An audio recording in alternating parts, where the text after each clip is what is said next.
আপনাদের কাছে এর আগে আমি বহু দেশের বহু ভৌতিক জায়গা এবং ভৌতিক সত্যি ঘটনা নিয়ে গল্প বলেছি, তুলে ধরেছি এবং আলোচনাও করেছি। আজকে এরকমই একটা দেশ আফ্রিকার বিভিন্ন ভৌতিক জায়গাগুলি নিয়ে আপনাদের সঙ্গে আলোচনা করব। আফ্রিকায় বহু রহস্যময় এবং ভৌতিক স্থান রয়েছে, যেগুলো স্থানীয় লোককথা, ইতিহাস এবং কিংবদন্তির সঙ্গে জড়িয়ে রয়েছে। প্রথম স্থান হলো নাবিব মরুভূমির নামিবিয়া। এখানে ভৌতিকতার গল্প হলো এই উপকূল বরাবর বহু জাহাজ ডুবে গেছে, তাই একে জাহাজের কবরস্থান বলা হয়। বালিতে ছড়িয়ে ছিটিয়ে থাকা জাহাজের ধ্বংসাবশেষ এবং মানুষের কঙ্কাল একটি ভয়ঙ্কর পরিবেশ তৈরি করে। স্থানীয় হিম্বা জনগণ বিশ্বাস করে এই এলাকা অভিশপ্ত। দ্বিতীয় জায়গার নাম নজিকুর রুহা, অবস্থান জিম্বাবুয়ে। এখানের ভৌতিকতার গল্প 11 থেকে 15 শতাব্দীর মধ্যে নির্মিত এক বিশাল পাথরের শহর। কেউ জানে না কারা এই শহর তৈরি করেছিল এবং কেন তা পরিত্যক্ত হয়েছিল। বহু মানুষ দাবি করে এখানে তারা রহস্যময় আওয়াজ শুনেছে ও ছায়ামূর্তি দেখতে পেয়েছে। 3 নম্বর জায়গা ক্যাসানাজের ঘুমন্ত শহর, বোতসোয়ানা। এখানের ভৌতিকতার গল্প, এই শহরে একসময় খনিজ উত্তোলনের কাজ চলত। আকস্মিকভাবে সবাই এক রাতে পালিয়ে যায় বলে কিংবদন্তি প্রচলিত।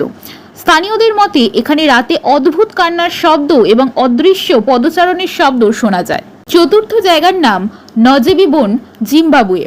এখানের ভৌতিকতা, এখানে লোকবিশ্বাস অনুযায়ী উৎপাটক আত্মা অথবা উচ্ছেদকারী আত্মা বসবাস করে। বহু হাইকার নিখোঁজ হয়ে গেছে।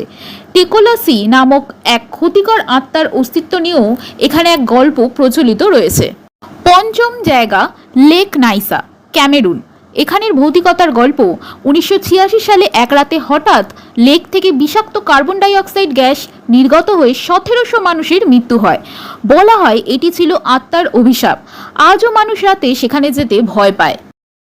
6 নম্বর জায়গা দক্ষিণ আফ্রিকার ইউনায়নডেল ঘোস্ট।